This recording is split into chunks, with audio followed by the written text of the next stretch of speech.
So welcome everybody to another episode of the J2 Hub podcast. So we're doing well. We're third week into January and we've recorded a few episodes, so we've been consistent. So look, today I'm really excited. I'm joined by another chap from the UK. Our last guest was from the UK as well, but this is a totally different field. Now this guy is really odd that we both lived in the same area. We grew up in very, very similar streets. We know very similar people. We hanged out in the same places, went to the same pubs, but he never actually crossed paths till probably a couple of years ago when we met through the social media. So this one's going to be an interesting one. So today, joining me in sunny Dubai is Mr. Sean Land. Now, if you don't know Sean, you've probably been hiding or you're not on social media because this guy's making some big moves. He's doing some big things recently. And you know what? He's the real deal. He's not one of those chaps that says he's doing this or he can get you to here, but doesn't actually do it himself. He's gone through the whole pain of the journey himself.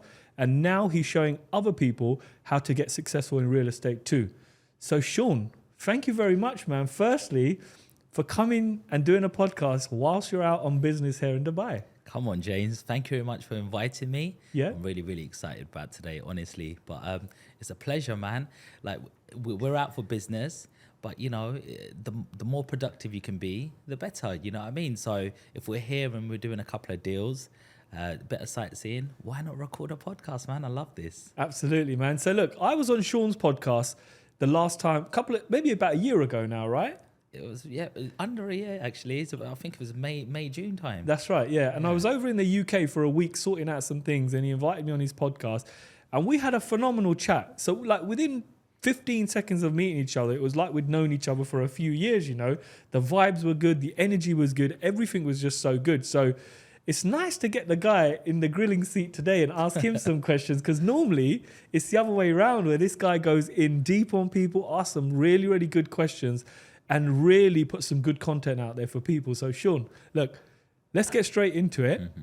For the people that don't know you, for the people that have been hiding under a rock, give us a quick brief of where you come from and where you are now. Because I know your story. It's a phenomenal story. And I think anybody who's in the start of their business journey, listening to where you came from to where you are now, I think it could have a massive impact and uplift them in their own journey. So go for it, brother. Tell us, where did it start and what is going on at the moment? Yeah, so it started in my dad's corner shop, you know, so small family business.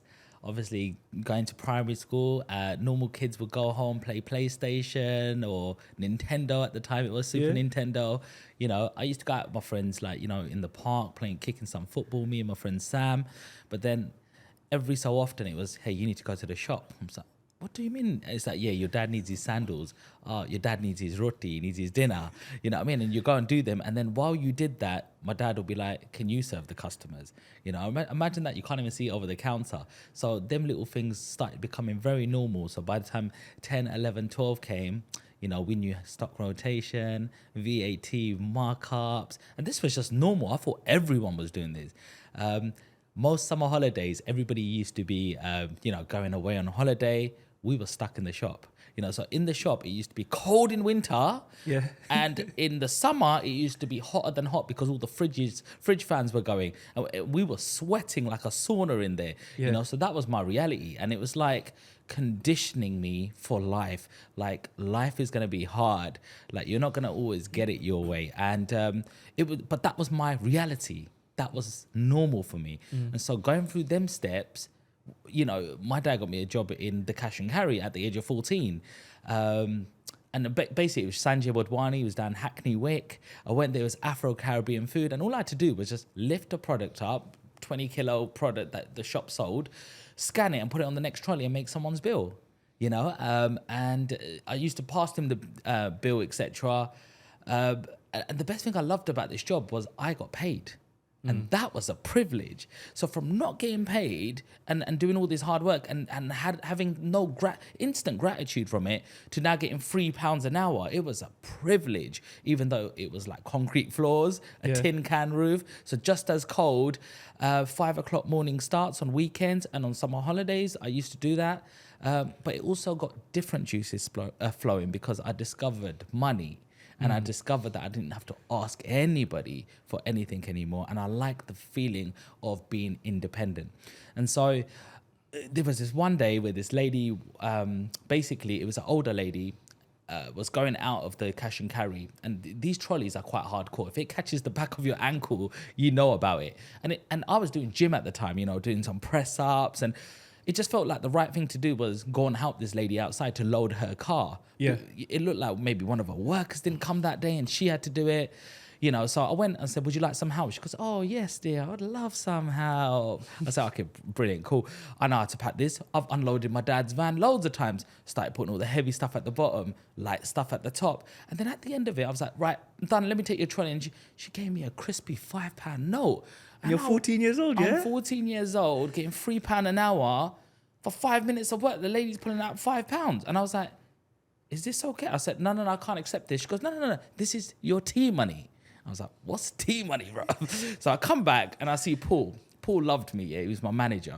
And I went, Paul, the lady is giving £5. And because we were always taught, if anybody gives any money in the shop, it goes in the till. End of, that's it. So that was my call to action. It was like, here you go, Paul. And he goes, no, that's yours, mate.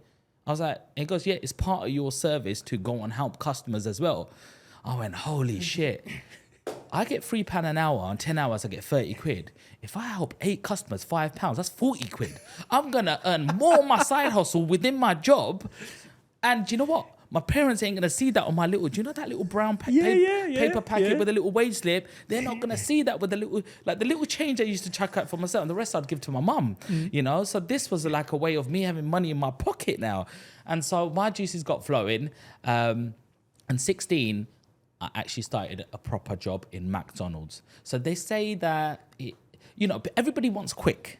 Yeah. Everybody wants fast. Everybody wants instant. But what is that? Is that 3 months? Is it 6 months? Is it 12 months? Well, here's the thing. If you go and win the lottery, or put £1,000 into a shit coin, it's the worst thing that could ever happen to you if that hit 1 million. That shit will ruin you. Yeah.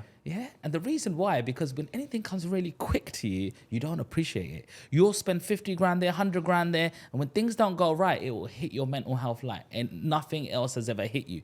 So the definition of quick in my eyes is 5 to 10 years. Mm-hmm. Yeah. And people got to understand that. And I'm going to prove this right now. Because at 16, I started in McDonald's.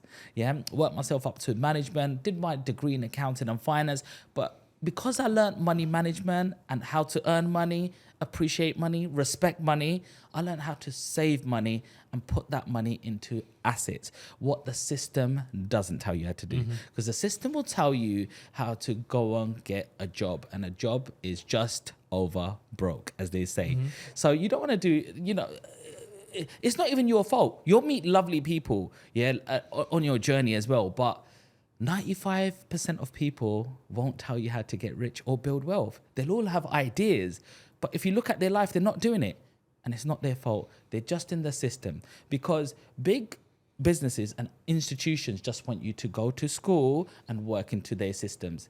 Because if you learn how to manage money and save money and put it into an asset, guess what? They have no one to work for them anymore.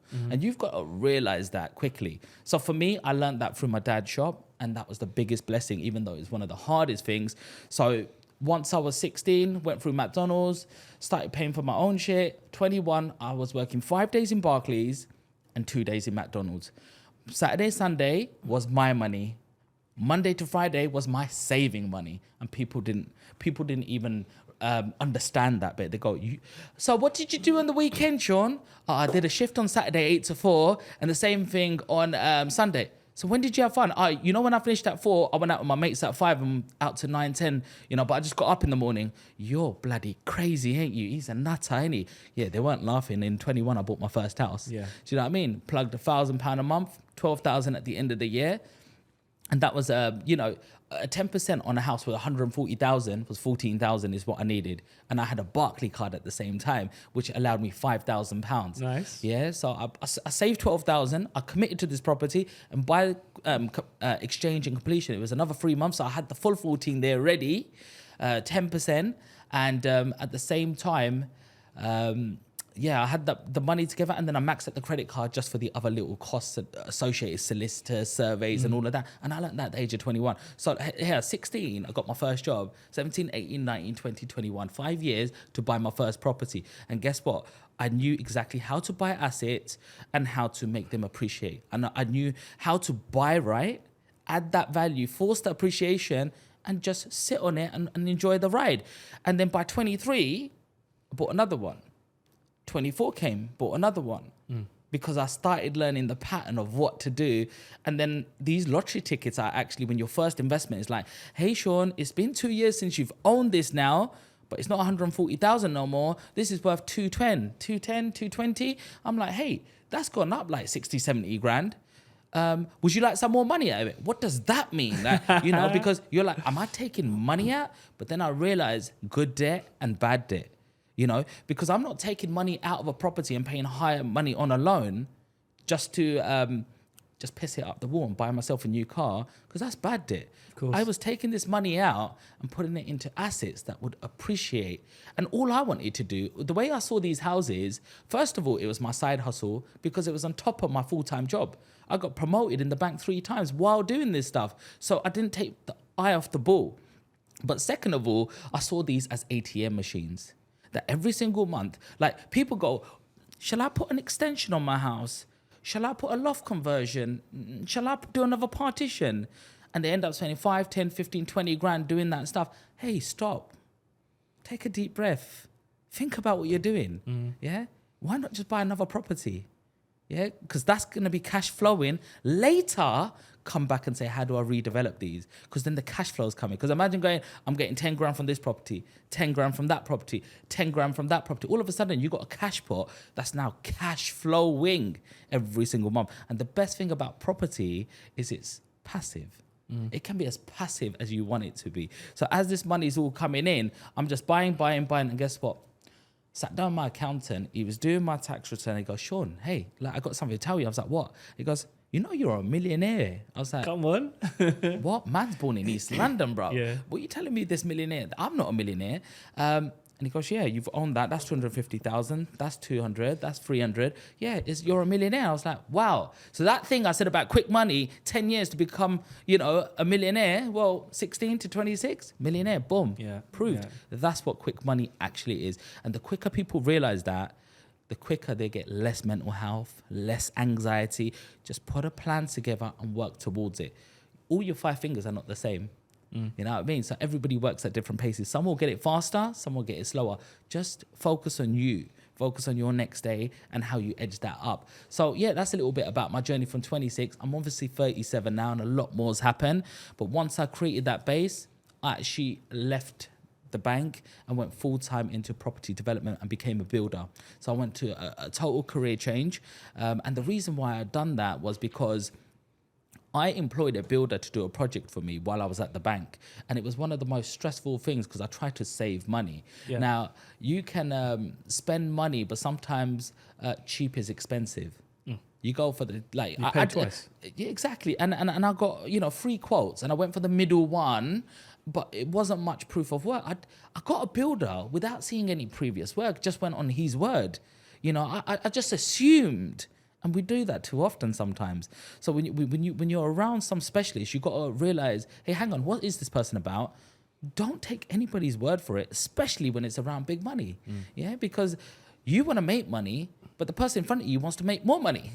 So your goals aren't aligned. But occasionally you get synergy with certain people where they see the long-term goal, but unfortunately not everybody sees that long-term goal. And I brokered this deal to do this double-story side extension, and the guy got it up to the first, second floor and started on the roof.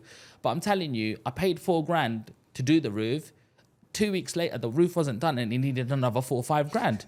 And I was going running in the evening past the project, opening the door and thinking, he's not been here again. And he's going, yeah, I went there yesterday. I went, no, you've been on other jobs. Like, I'm going blue in the face. My guy went abroad, come and bought me this special honey from back home. I bought this one for you, sir. Melting me like butter. And I'm like, oh, thank you. Yeah, that's so nice. And then the next day, is like, why has he turned up again? This guy's like playing me, Taking a piss out of you, yeah? I thought I'm never going to be in that position again. So I took a career break from work. And I was like, I just need to get this finished. And one of the main builders said to me, Sean, he hasn't paid me. I said, well, I'm not paying you anything, but if you want to work from me today, I will start paying you £100 a day. And he said, that's fine. I'm coming because I don't have another choice. I went, do you have tools? He goes, I've got a selection of tools, but I might need some extra tools. And that's it. The next day I started laying floor with him. I was using this, all right, click this button, pull it down, chop saw, mark this. This is how to lay floor in. You cut, I'll put it together. And I learned the art of laboring. And that was something I did in the cash and carry, hard labor. So I wasn't afraid of it. Cutting stuff. I was mixing plaster. I learned how to use the mixer. I saw a video of you plastering a wall. Yeah, so basically it's all about systems and processes. And I look at a task. And if a whole room needs plastering and somebody comes in and goes, yeah, it's £500, I'm like, I ain't got £500. So how much does it cost for the guy who knows how to plaster? How much does that cost? And these guys work for £80 a day. But then it might take him 2 days, which is £160. And I'm like, do I really want to pay £160? I would rather keep it to 80. So I study what they do.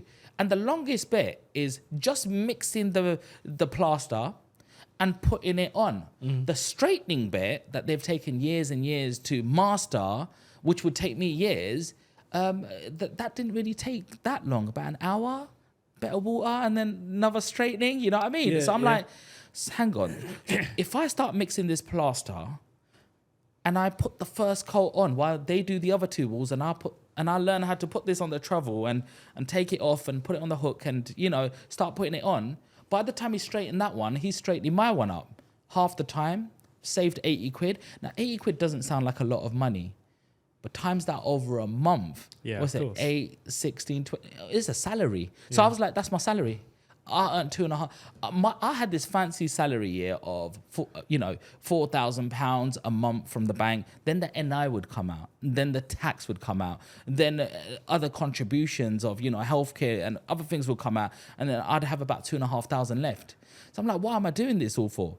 But when you have a business and you can deduct things, you deduct that off your profit before you even pay any tax. Absolutely. And it's a totally different system. And I discovered these two parallel universes going on. This system didn't give me no control of being an employee. And this system, I could play around this system. And the harder I worked, the more I got rewarded.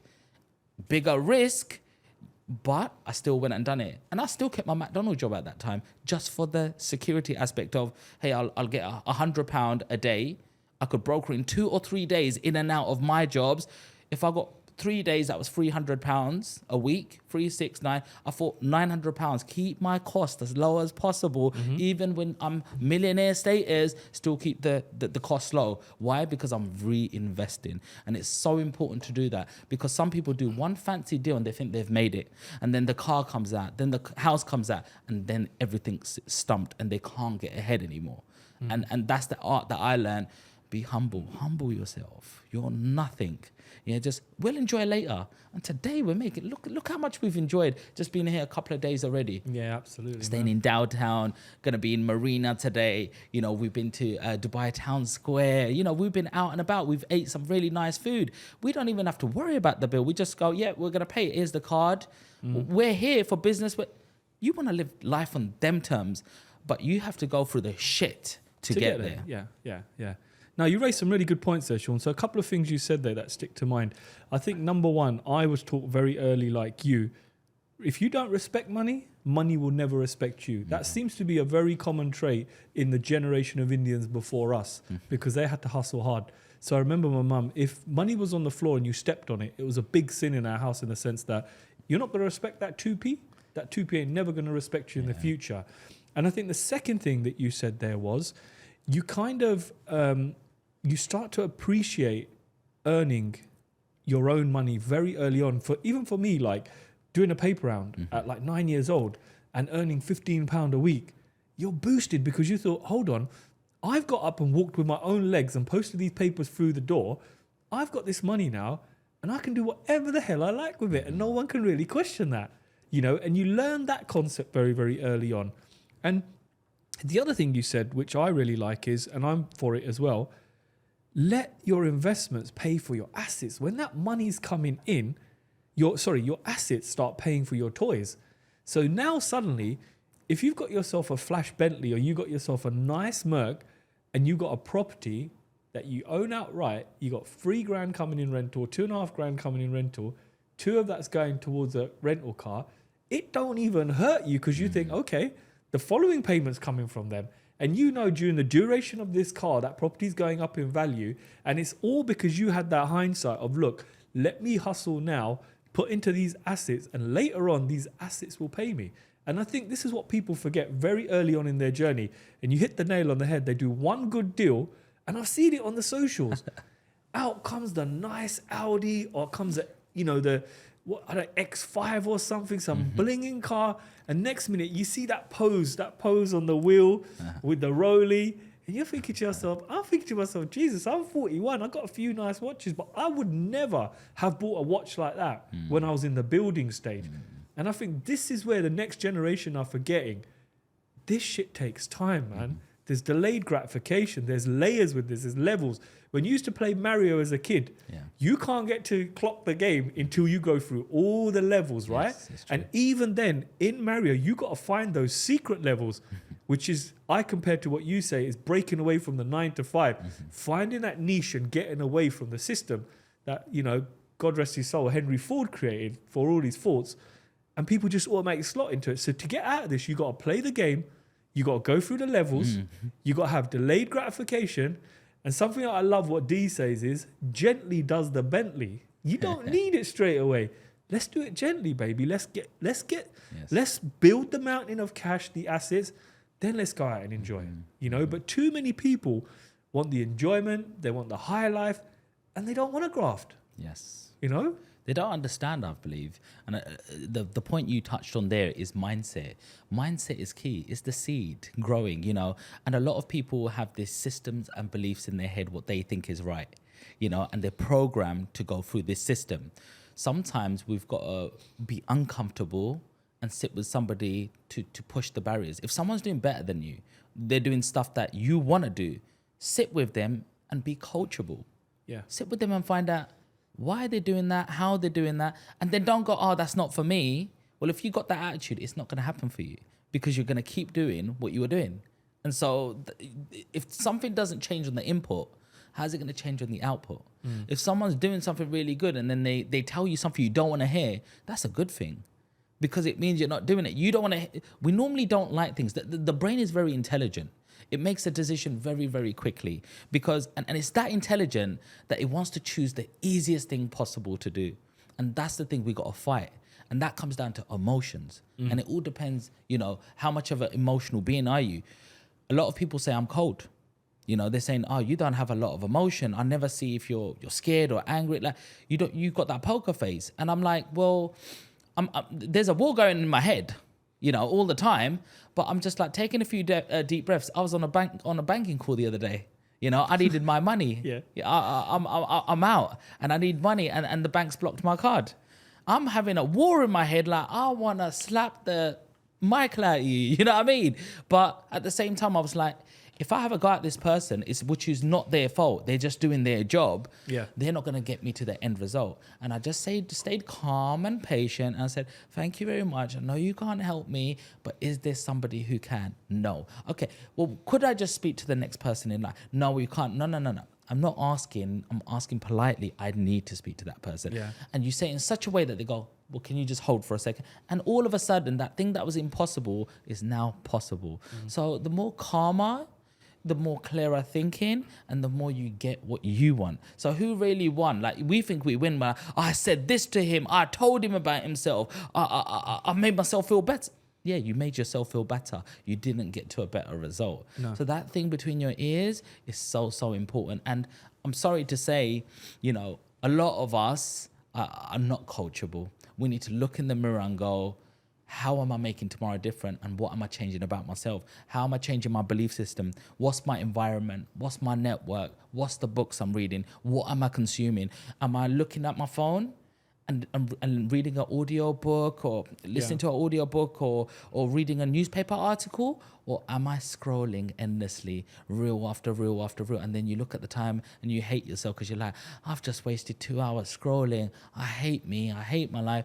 And then you go into that negative feeling. And then when you see someone successful and you go, rich bastard. Yeah. You get into that mentality. You've lost the game. Don't be a loser. Be a winner.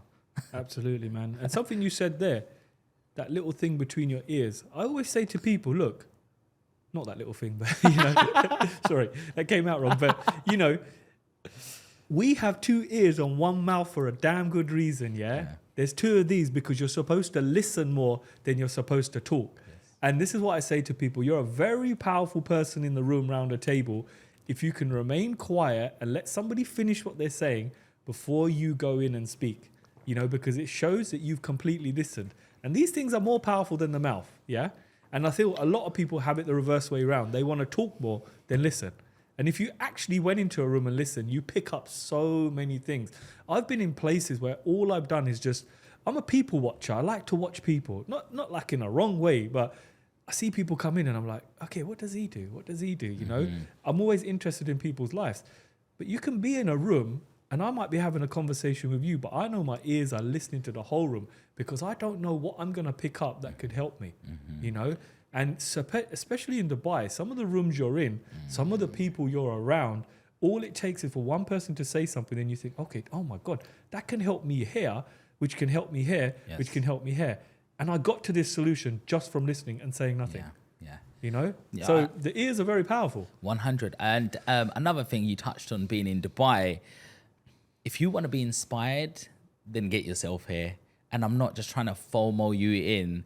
Come and spend some time, because that person who thinks he's got 1 or 2 million and thinks he's a big boy, just walk around Dubai and very quickly you're going to be humbled. Yeah. You're not even, I wouldn't even say, you know, touching anything, you know what I mean? Yeah. When you just see casually, you're walking through car parks and every other car is a Urus or a Rolls Royce Cullinan, and you're just thinking, well, it is sparking that thing in your head of, how do I get that? Yeah. Why am I just like sitting on a bit of cash and thinking I'm comfortable, I'm okay? But you're just thinking, look, it's not about these toys yet, but it shows you people are that, you know, is successful over here that they can just leave these things in a normal car park. Yeah. You know, you in the UK, when people are driving them cars, that's a weekend car. You know, they're doing it on a daily here, bro. Yeah. Like, and they're just throwing the keys over like it's nothing. Do you know what I mean? So you get so inspired. And another thing about the mindset, I was listening to something this morning because I wanted some inspiration.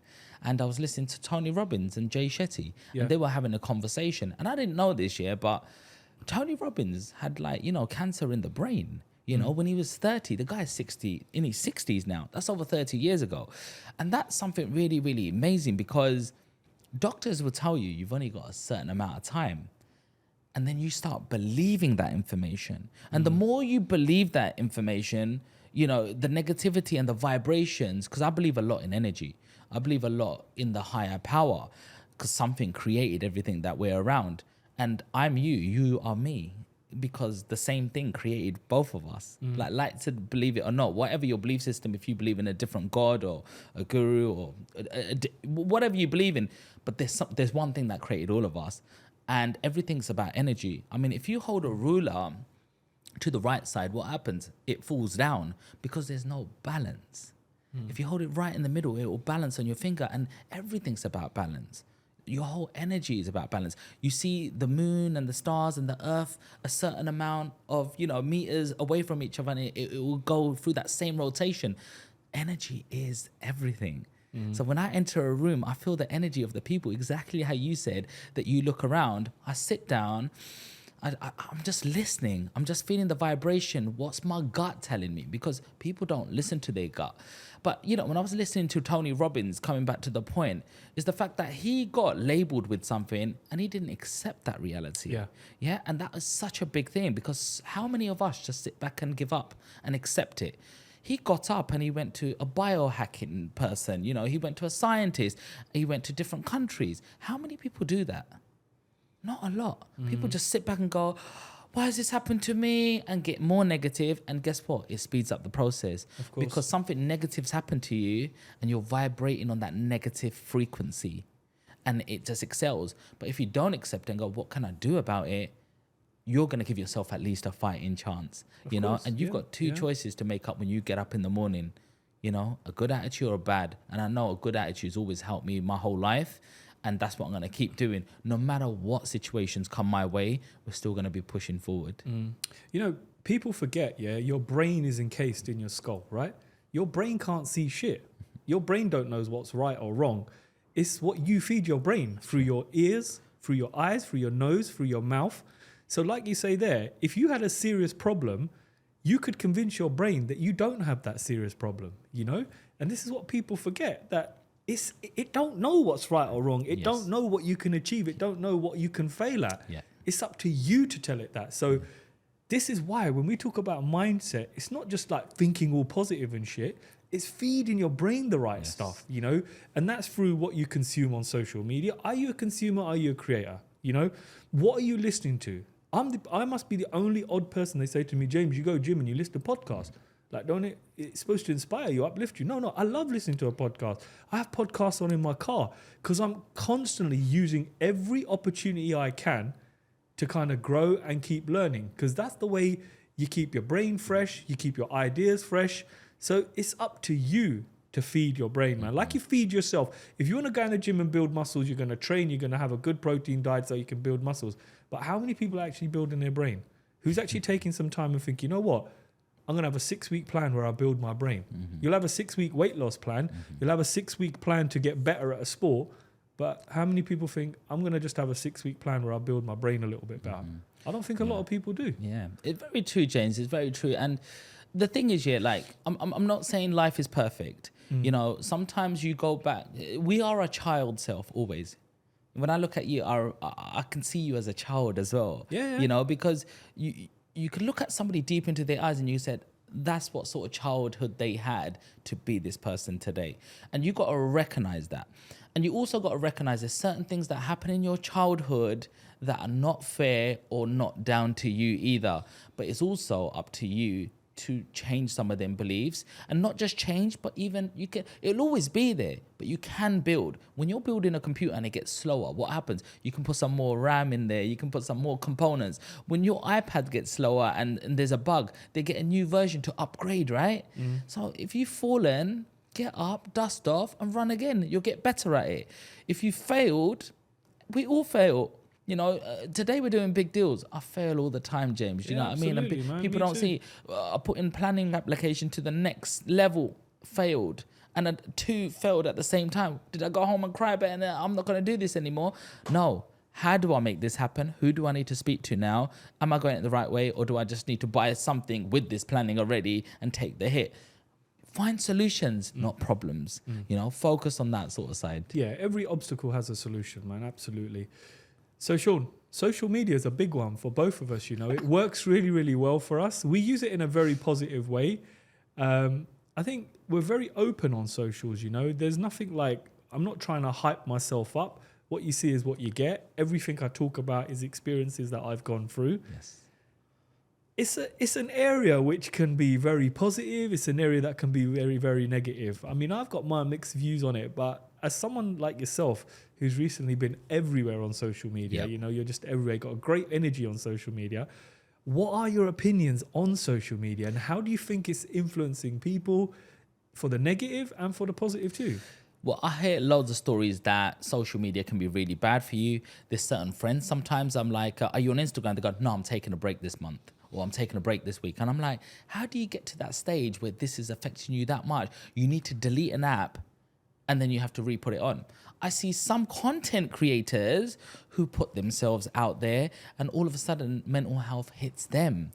And I see people going from one industry to another industry very quickly. And I was like, but you were that guy, the real estate guy. How did you get into that industry now? And now you're a guru in this space as well. And not only that, when they don't get that feedback that they want, they start opening that camera and going, I know you guys are watching me and you're not liking my post. You know, I see 300 people watching my story, but I'd only get 1 like. Bruv, you're doing something wrong. Yeah.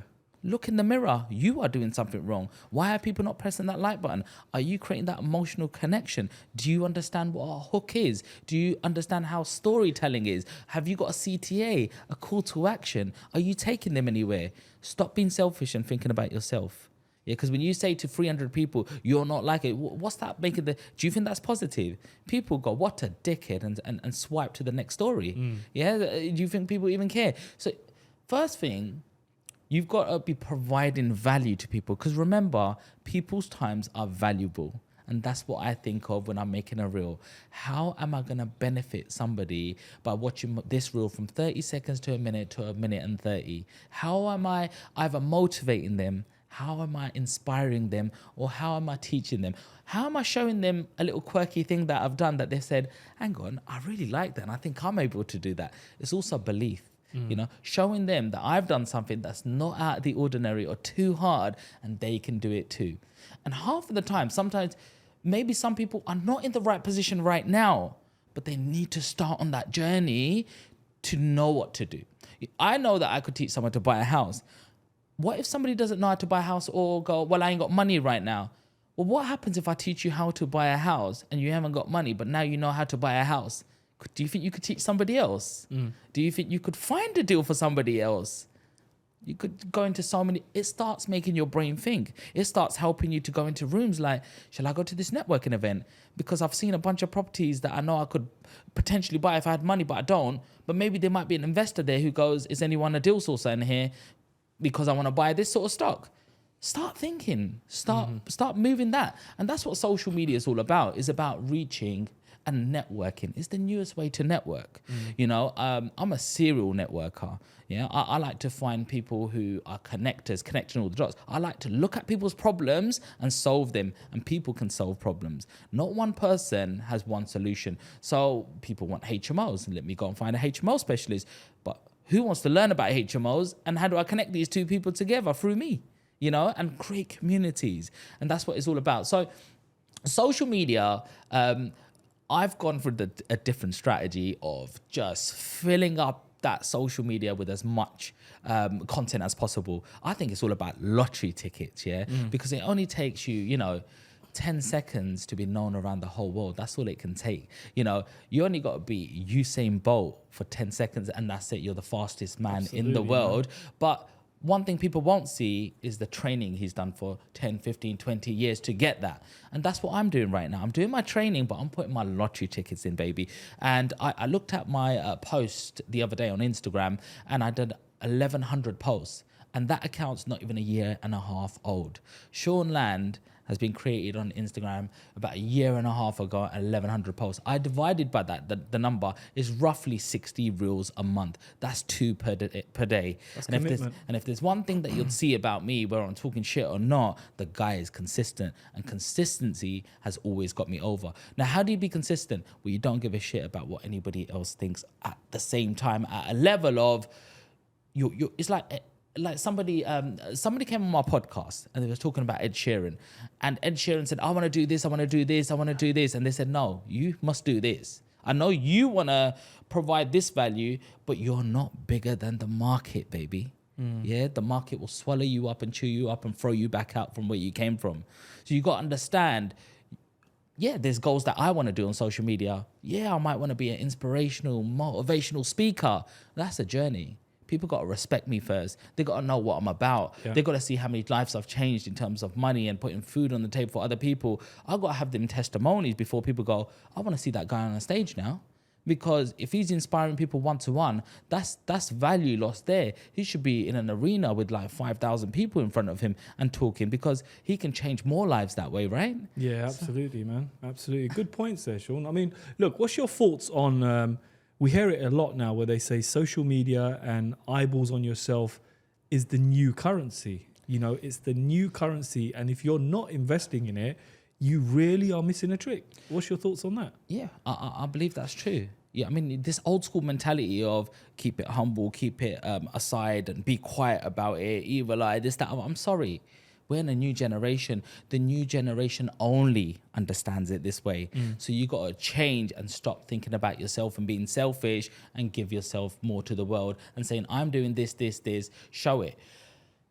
The fine line is when people start showing off with assets that's not theirs and they're getting people to FOMO in. FOMO is feeling of missing out. Here's a simple one, bro. I'm one of the most honest people you'll see on social media. However, just yesterday, I wasn't so honest without knowing it, if that makes sense. Yeah. So it wasn't intentional. It wasn't intentional. I just wanted to show people where I'm staying. And I was like, check out my Airbnb. I'm staying here. So I've given the whole tour. Yeah. And it's the view of Burj Khalifa. I was proud that I was able to hire this place out, rent it for the short stay that I'm here. Tomorrow I'm going Marina, and I want to just show people where I'm staying, and they can stay in these places too. All of a sudden, I've shown this lovely reel, and people say, congratulations. They think that I've bought this place and put it up on Airbnb, or maybe I've done a rent to rent, and they said that's a prime location. This is the location, right in front of the tallest building in the world. That's where I've got it. All of a sudden, all these people that I've never spoke to before popped out of nowhere. Hey, I'm thinking of investing there. Hey, you gotta do your sort of research as well. Like, you should ask a question one step further. And there's certain people who would never entertain a conversation with you, and all of a sudden they're messaging you, and you're thinking, you wanted to see that before you even spoke to me. It was no other relationship. But as soon as you think I'm like, top of the, iceberg, that's it. You want to grab that. Yeah, they want to be close to you. Yeah, so you've got to be there. You've got to be careful, because I've just shown you a situation where now I can go, yep, come with me. I'm looking for 10 people to show you exactly how to do this. Sign up below. Sign up below. That's it. And I've made a couple of grand easily, and I've just had a couple of phone calls and then shaft them off. How's that person feeling? Yeah, I'm empathetic. Yeah, I've always been empathetic, and I've got that from my mum. She's always like, how's that person feeling? What must they be going through? I've always think with that hat. So I can't do that to somebody else. I want to provide them with value, but I also need to make sure that people have accountability. Yeah, by working with me or working with you, James, you're not just going to make it happen just by sitting in a room with you and going, I'm sitting with this person, so it's going to happen for me. It's going to require you get off your ass and do some of these things that we're talking about. There's a fine line between teaching and coaching. Teaching is just delivering the information. Coaching is working with someone and actually understanding what their goals are, where they want to go, where they are in life. And I think some people get really mixed up with that. I think something you just said there about, what happened with you on the Airbnb side of things. People do this all the time, man. What frustrates me on socials is I see people that they're a rent-to-rent guru, that they're this, that they're educating this person and they've got this success for this client. I'm thinking, bro, you've never owned a property. How can you be telling people about rent-to-rent when you've never owned a property yourself? Or you're teaching about this topic and you've done it once. How does that work? You see, there's a strategy we call BRRR, buy, refurb, rent, refinance. And I always add on one letter at the end, and I call it BRRA. Yeah. And I'm not talking about what women wear. Yeah. It's BRRA. And I always go through the accounting side of things. Being in the position I am, I've made loads of mistakes, and especially with tax structures. I bought a lot of properties in my personal name and never put enough in my company, or didn't even think about opening a company. I was like, what's the difference? And I'd ask my box standard accountant, shall I buy a company? Oh, no, it's okay. Just put it in personal name. No problem. We will do it on a tax return. And then I realized, what's the difference? I didn't think no difference until, HMRC started going, well, you can't claim back some of these loans at the higher relief rate. And then I had to do a bunch of things to get myself back into the 20% bracket and how to not see all of the income that, I wanted to earn and spend, etc. So accounting is so important. Yeah. And a lot of people won't tell you that because they're not at that level of wealth. Yeah. They've done one quirky deal, or they've seen someone do it and understood it, and they're just copying and pasting it. They're not going through the emotions like, hey, stop, think about it, take a step back. What's the consequence of this? They don't look long term. They're just looking at their next step. Sure. You need to look at the long term. If you're generational, then this is going to go for a long time. What's the best structure? And that was expensive for me, James. It's an expensive mistake. I'm going through it right now. I need to shift some of those early personal purchases as well. And it is later on. And I think it hits the nail on the head what you said. People need to know about tax, because it's all good a mentor saying to you, oh, you're clear £1,000 times by 4, you got 4,000. But they're not telling you what your tax liability is. They're not telling you when you need to submit accounts to show this, because they know, number one, they're not at that level because they don't know what to do about it. And number two, they don't want to show you that because it shows that you're earning less money, which people then start questioning, do I really want to be doing this? Yeah. You know, I think there's too many sharks out there.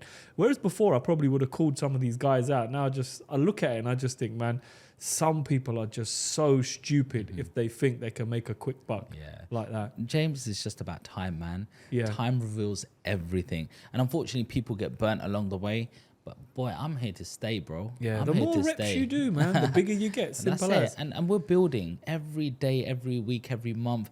The following list is going up. And I'm not a rate tart that just looks, hey, I've got more followers. They're quality people. Yeah. There's more eyes. Even this could turn into something different. I get a lot of other entrepreneurs following me, other people in the market, people who are estate agents, people who are deal sources. They're now looking at me and going, well, I've just entered the market.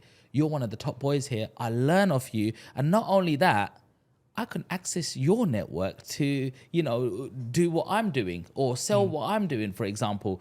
And I'm happy to do that. You know what I mean? Like if I put it on my story, all of a sudden I'm at this estate agent's, people are saying, wow, Sean gets 500-600 views on his story a day. If he puts a reel out there, he might get 10,000 views, etc. He's got 10,000 followers. There's an opportunity here. Absolutely. And for me, that's a different opportunity. It shows my hard work is now I'm a funnel. People can go through me to access an audience, you know, but I'm only going to be loyal. I'm not going to be over, you know, looking at for a quick buck of these people. I'm going to be loyal in terms of if I believe in you, do you know what? If I really even like you, I just do it for free. Yeah. Do you know what I mean? Not everything comes down to money. And if you appreciate me, you will do something for me. You know, and people do need to understand that, you know, people are not stupid and people mistake kindness for weakness as well. So don't be that guy. Just really don't be that guy. Always think, what's this guy doing for me? You know, I've come to Dubai. You've taken out a lot of your time for me, James. It doesn't go unnoticed. No, I appreciate that. I'm not silly. Do you know what I mean? I hate feeling in debt to somebody because then somebody gives me some of their time and showing me around, chauffeuring me around. I'm like, he doesn't have to do this. He's a big man. Do you know what I mean? But you should know there's a where that difference. balance. You want to do it. You Yeah. know, there's a difference. It's not you're being forced to do it. It's something you want to do. You know, and I think that's quality relationships, like you said, gut feelings, feeling people's energy. You know, you asked me a question yesterday, James, what did you think of me when you first met me? And one of the things that sprung straight to mind was a person who's got a lot of good energy, a person that's got a lot of good vibes. You know, you walk into a room and you can tell, yeah, this guy's got a lot of energy, man. He's got a lot of good positive vibes. There's a good aura about him. And I think when people have that, you want to be associated with people like that. You don't want to be talking to someone who's sitting there saying, oh man, I can't do this. My life's all wrong. You know, my missus has left me. My kids are fucked up. I don't want to be around anybody that talks negative shit because I can see myself being pulled down with them. Yeah. And that's not what I'm about, man. No, No, I want to be around people that are going to lift me, take me to the next level, you know, have intelligent conversations. Like, yesterday, we sat for lunch for maybe 2-3 hours, and there wasn't a dry period in that conversation. No. You know, everybody was bouncing off each other. The vibe was good. You know, the temperature was nice. The food was portions weren't so great, but you know, it was just a good atmosphere to be around. You know, 100. People got to rethink about these things, man. People got to rethink about who they're around. You know what I mean? Yeah. Because you're in the wrong rooms, and that's why things are not going your way. Look in that mirror, as we say. Yeah. So, Sean, I want to do some quick questions. Yeah. Yes. So, how self-critical are you on yourself as a person? A lot. A lot, all the time. I'm always monitoring myself, how I can do things something better. I'm trying to work on the sort of emotional side more.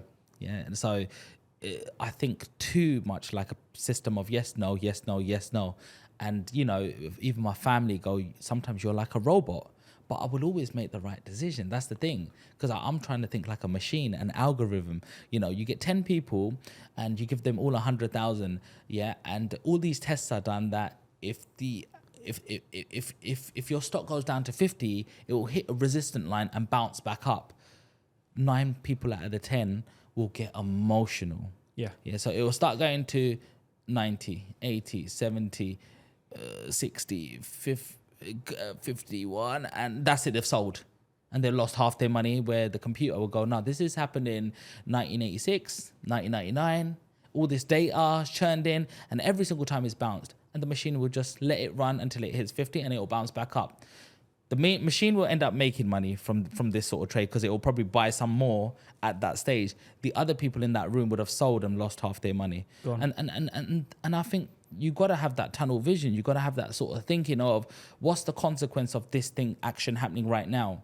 How do I make this happen? If I don't do this now, what's going to be the outcome? So I'm always looking at my systems and processes of myself. I'm always looking at, what am I doing? How am I doing it? And, I don't like it when things don't go my way. I'm like OCD. I know where the mic is. I know where the cameras are. I know exactly my surroundings. And that's the way I like it. When something shifts out of this space, like a door opening behind me, I'm all of a sudden a little bit uncomfortable and going up and going, what's going on now? Sure. Am I handling the situation right? Am I calm enough? Am I still enough?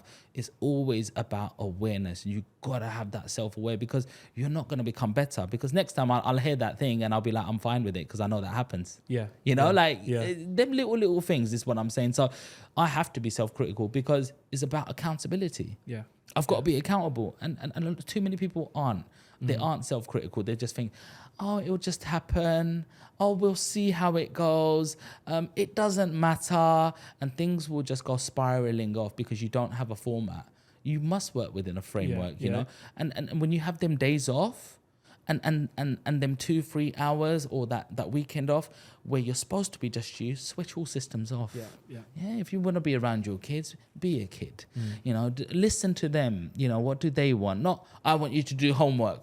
That's all you're going to do. This time. Yes, it might be like that, like a job like Monday to Friday because you want to discipline them, but make sure they've got that little, dad allows me to be a kid again as well, Of course, and he's shown me his personality. There's a time and place to be self-critical as well. So I'm not saying totally go one way, but I think I have that on and off switch button too regimented, like army training, So I think... The reason why I asked that is because me as a person, I'm very, very self-critical. Yeah. Very self-critical. There's times in the week where I'm awake in the morning, I'll look in the bathroom, I look at myself in the mirror and I think, bruv, what the fuck you doing, man? You haven't even hit half the goals you want to hit. And then something that happened the other day, my eldest son goes to me, goes, Dad, you must be excited, man. It's your birthday in like 5-6 days time. We're going to go out, have some meal. I said, you know what, son, I'm excited, but I'm still like quite disappointed in myself that I've got big goals that I still want to hit. And he goes to me, Dad, have you ever taken time just to appreciate what you have done? And I thought, yeah, I have, but I'm one of those people, I don't want to spend too much time in that comfort zone because I know I'm going to think, you know what, actually, I don't need to do this. Let me just relax off. And then I'll find that accountability going down. And something I realized very recent was I've got a good accountability partner that I speak to weekly, Right. But then I realized, hold on a second, self-accountability is the fucking biggest accountability in the world. Because when you've got an accountability partner, if you set a goal to go gym 6 times in the week, he doesn't go 4 times, you then think to yourself, you know what, I'll miss a couple of sessions. It's okay for me to do. And you start pulling yourself down on the level of the accountability partner. So I thought to myself, now, fuck this, man. If I've had 4 hours sleep and I've said to myself, I've got to do 5 sessions this week and it's the 5th session, I'm going to do that because I made a promise to myself. If I've got a bit of a cold, fuck the cold. I made a promise to myself. I've got to go and do this, So I think self-criticism, and I've realized more of the people I speak to that are doing big things, they're the kind of people that look in the mirror and if they could physically slap themselves and say, you pussy, you're not nowhere near where you need to be, you'd actually beat yourself up. And it can be an evil place to be because your mind and your thoughts, man, when they kick in, if you can't control them quickly, they can send you in a whirlwind very, very quick. That is true. But I'm self-critical, but I don't beat myself up about it for too long. It's just about realizing and getting straight out. Yeah, exactly. I always see this little thing inside me, this thing called Sean, and he's always watching, the watcher. Yeah. He's watching everything around him, and then you've got to be that self-aware. It's not I'm in the matrix and I'm just doing what I'm doing. I'm here on a podcast. Who is Sean? Like, I woke up in the morning, I've got a podcast today, I've got to, dress up today.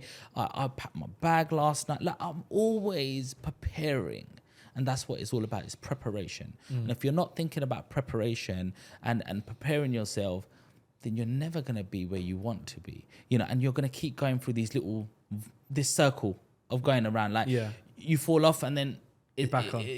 You have to keep building, and you have to look at yourself and look at everything around you and keep building, and you don't drop backwards. That's the thing. You keep it there and you be consistent until consistent gets boring, and then you push it and move it forward and go, now it's a little bit more exciting and challenging again. Yeah.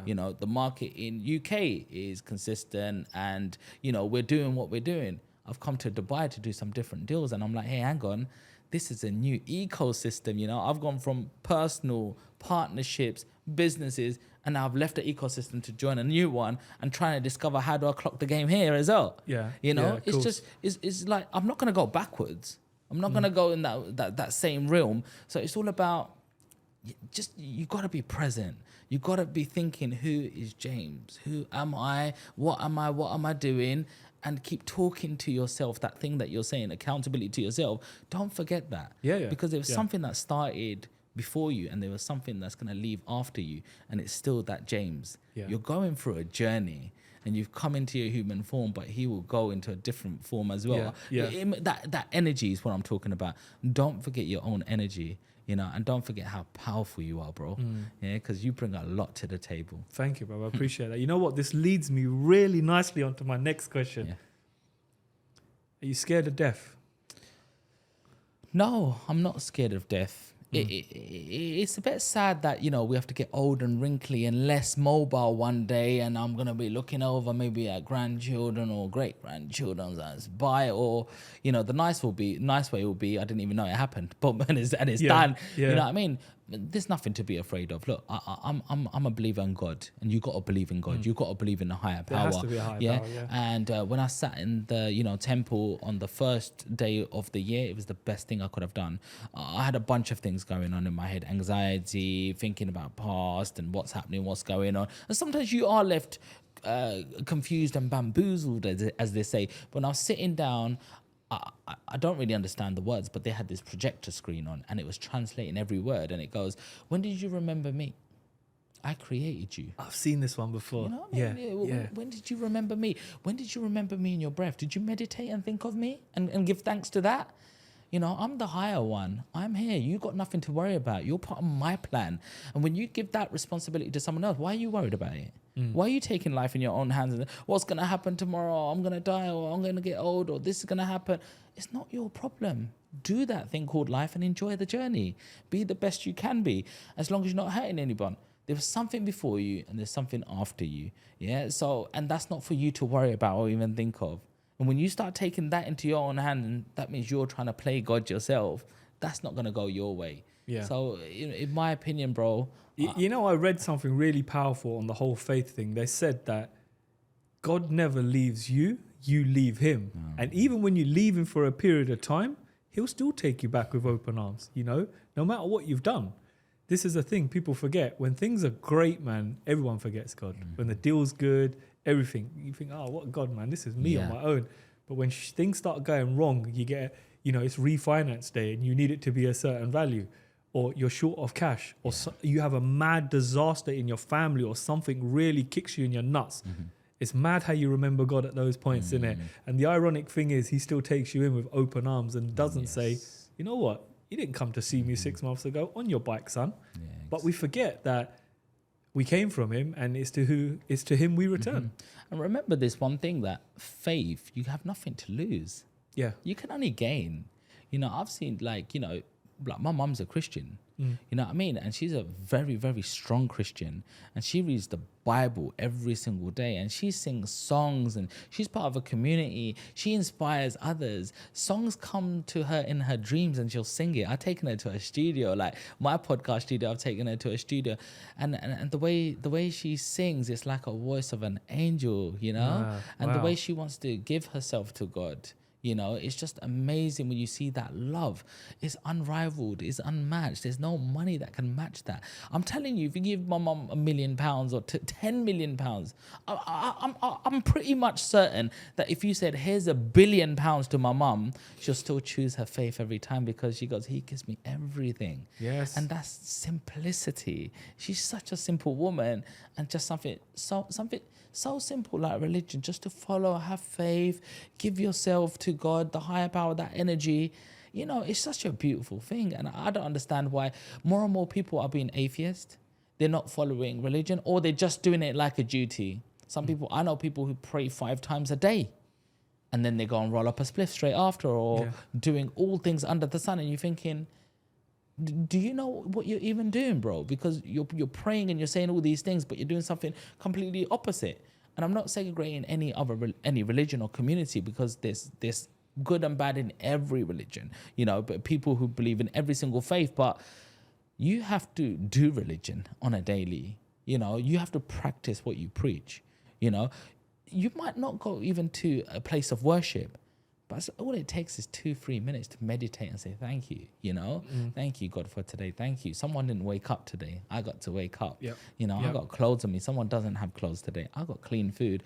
Look at that gratitude. Do you think you're going to have a good day when you think of them 2, 3, 4 things? Absolutely. Come on, bro. This is what it's all about, and that's what people got to realize. Yeah. Something as simple as a prayer, remembering God, and gratitude in a journal can really change someone's day, man. It's how you prime to start your day, really. Yes. So, Sean, we're here in Dubai. Both of us have done really well in the UK for the UK property scene. I've got to ask you this question, man. Should people be investing? Well, obviously, it's a one-sided question for me, but you've seen it now firsthand. Should people be looking to invest in Dubai if they can? If they can, that's very good. Like, if they can, then I would definitely not turn my nose up on it, because this is a great opportunity, in my opinion. I've been inspired. I've seen big high tickets, and I've seen very, very small tickets. I've researched markets. More and more people are mobile. They can live anywhere in the world, and it's what's there not to like about Dubai? You got good weather. I haven't seen a single argument. I've been here 3 days now. I haven't seen a single argument. You know, people are smiling. I don't know if that's the weather or the culture. I've left my phone on the table with nobody around and gone to the bathroom. And we've even done little tests. We're going to leave this here for half the day and see if it's still there. It's still there. Yeah. Mate, I'm from the UK. I'm watching ITV News and someone's brought another machete out and trying to chop somebody up. This doesn't happen here. I can't see it. I haven't heard no negativity on the news. It's just good vibes. You know, if you want to live life on your terms and you've got a bit of money, this is like paradise, my bro. You got the weather, you got the locations, you can move around so easily. There's cabs, taxis, accessibility. It's so easy to network with people. You know, you walk into a nice restaurant, everyone else is walking in with their nice little, you know, Gucci bag, etc. And I'm not a materialistic person, or maybe it's just the network that I'm around. You know, I'm with a few good people. I've met somebody good like yourself as well, who's taken time out. But in my opinion, I can see from a bird's eye view that this Dubai estate is growing. And very soon it's going to be linked up, and loads of infrastructure is going on in terms of new airports being built, because there's too many flights coming in from one airport. You know, you need to think like, so when we invest in the UK, you say you don't want to invest somewhere where it's happened already. You want to invest where it's going to happen. So what other things going to happen? Is there a new trainway station coming? Is there like a Westfields being built, so there's new jobs? Well, there's it's quite saturated over there now, you know, and I can go, you know, 8 hours up north to Scotland, or I can take an 8-hour flight to Dubai with better weather, you know, more opportunities. I can see these developers. And the best thing I've learned about Dubai is how secure it is. If you're working with the right person, you can put money where it's going into a government account. So that means your money is, you know, going to quite a secure place. The government over here in Dubai, from what I see, is they want growth and they want quality people coming in. So I'm a very risk-averse person. So just seeing that front of it, it's really like inspired me and go, I think I can work in this country now, because I don't think I'm going to quite lose my money. It's not going to a developer who's going to say your money's not here anymore. It's going to a bank, the government, and they send out somebody to go and look at this project before they release funds. How much security is that giving you? You know, that's what.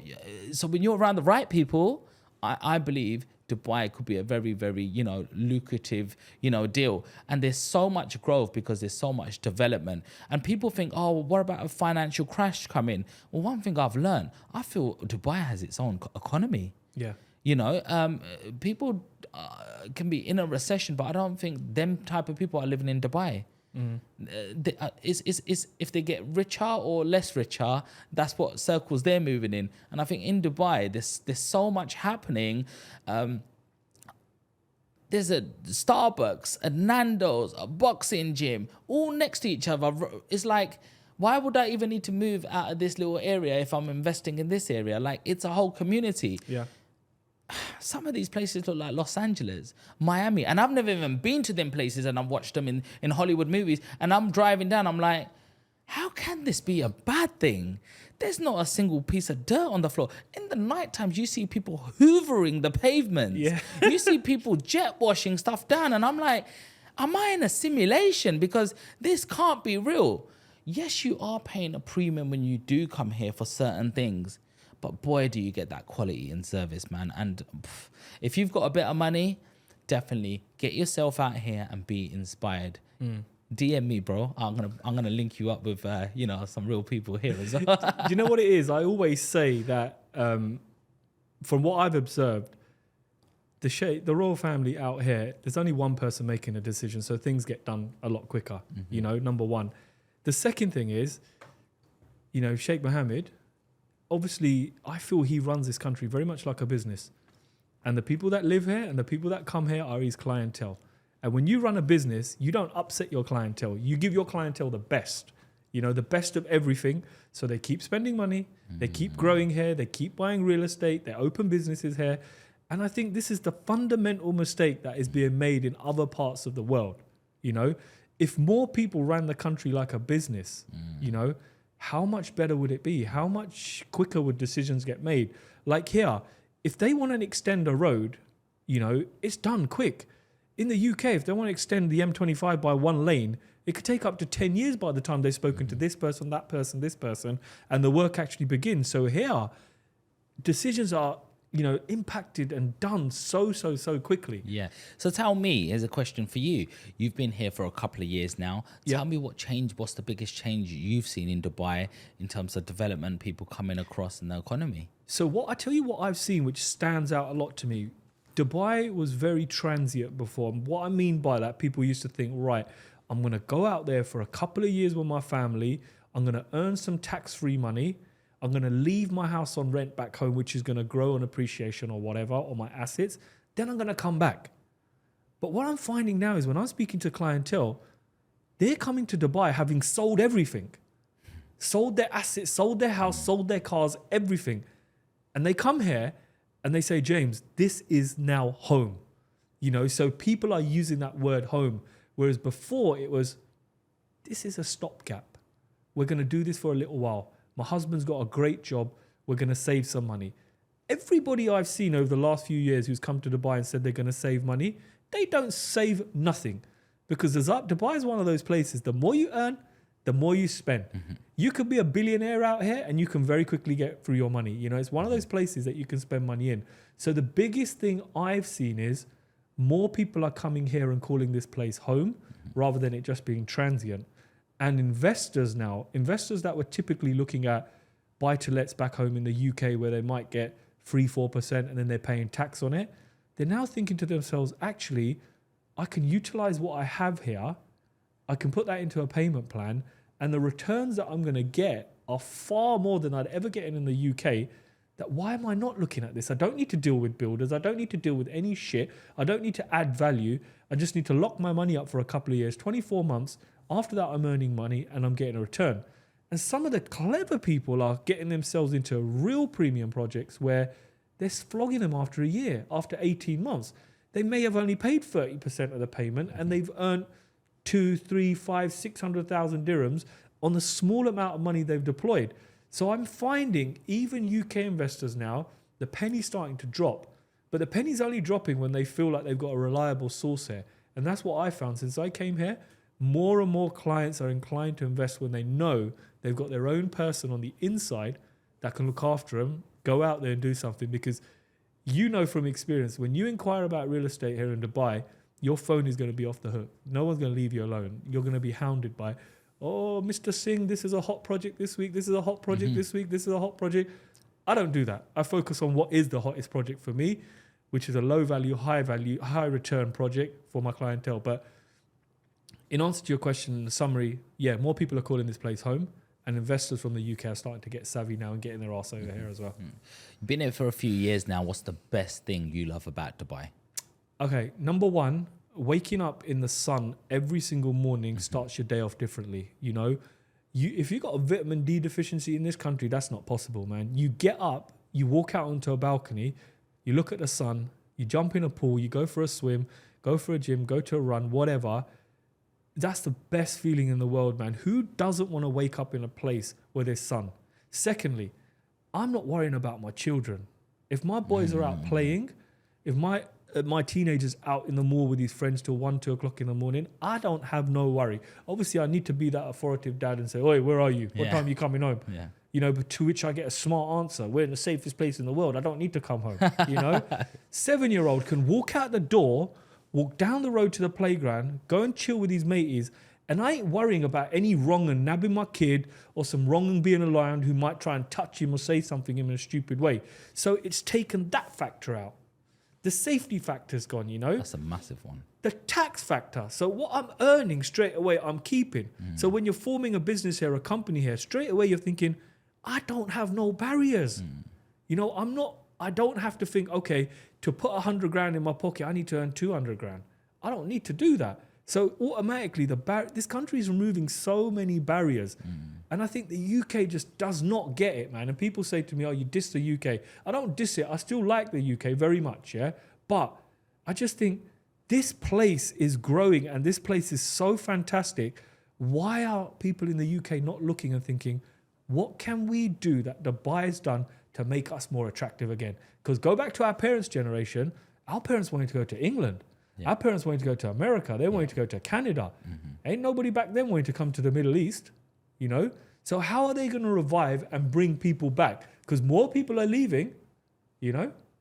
Yeah, absolutely. And the best thing I like about this place is that at one point, I keep seeing you point at places and you go, that was all desert.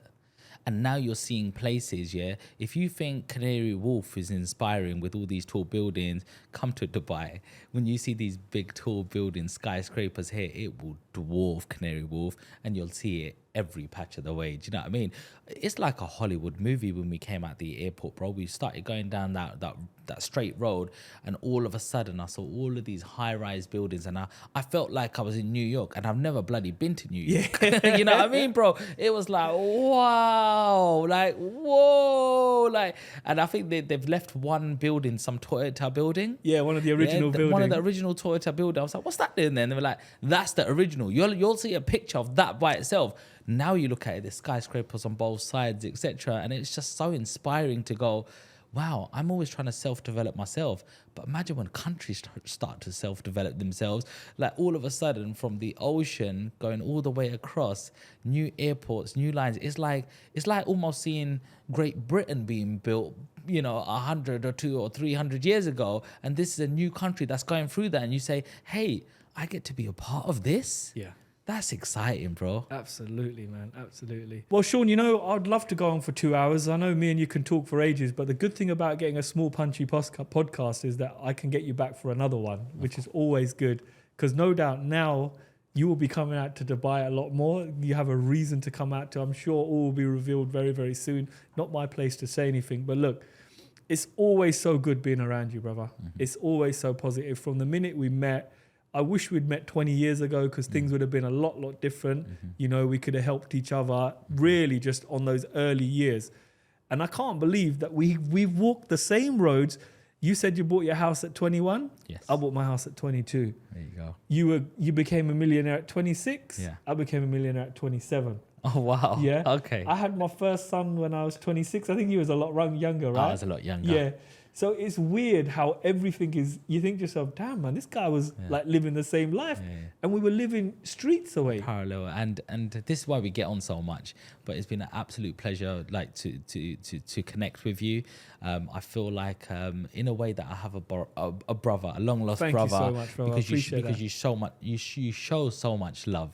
Do you know what I mean? And you know, I just hope we always stay like this. You know, because it's really hard to find good people. Yeah, you know, I appreciate and that. not everything's just business. You know what I mean? There's certain people who you go, I really like him, man. I hope like this lasts. You know? No, absolutely. So guys, listen, I'm going to put all of Sean's contacts in the show notes.